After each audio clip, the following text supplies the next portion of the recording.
ایک دفعہ کا ذکر ہے کہ ایک گاؤں میں دو دوست رہتے تھے۔ ان میں ایک کا نام بلال تھا اور دوسرے کا نام فاروق تھا۔ یہ دونوں بہت گہرے دوست تھے۔ وقت گزرنے کے ساتھ ساتھ ان کی دوستی مزید گہری ہوتی گئی۔ ایک دن انہوں نے شہر جا کر کام تلاش کرنے کا فیصلہ کیا۔ کچھ ہی دن گزرنے کے بعد دونوں شہر کے لیے روانہ ہو گئے۔ اپنے گاؤں کو چھوڑ کر جانے سے پہلے انہوں نے ایک دوسرے سے وعدہ کیا تھا کہ ہر مصیبت میں ایک دوسرے کا ساتھ دیں گے اور ساتھ کھڑے رہیں گے۔ انہوں نے خلوص کا حلف اٹھایا اور ایک دوسرے کو مشکل گھڑی میں مدد کا یقین دلایا۔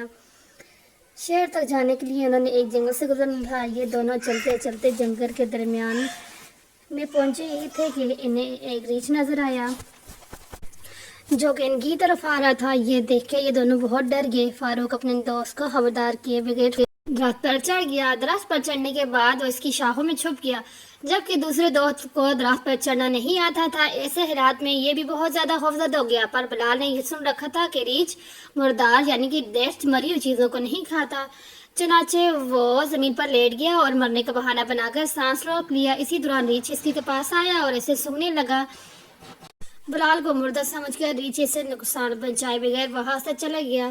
اب فاروق درخت سے نیچے آیا، اپنے دوست کے لیے ہمدردی کا اظہار کرنے لگا، مگر مچھ کے آنسو بہانے لگا۔ بلال کچھ بولے بغیر اپنے راستے پر چل پڑا۔ جب بلال جانے لگا تو فاروق نے کہا، کیا تم مجھے بتا سکتے ہو ریچھ نے تمہارے کان میں کیا کہا تھا؟ جب بلال نے یہ سنا تو وہ غصے سے کہنے لگا، ریچھ نے مجھے ایک اہم نصیحت کی کہ کبھی بھی خودغرض دوست پر بھروسہ نہیں کرنا چاہیے۔ یہ سن کر فاروق بہت شرمندہ ہو گیا۔ بلال وہاں سے چلا گیا۔ اصل میں یہ بلال کا سچا دوست تھا ہی نہیں۔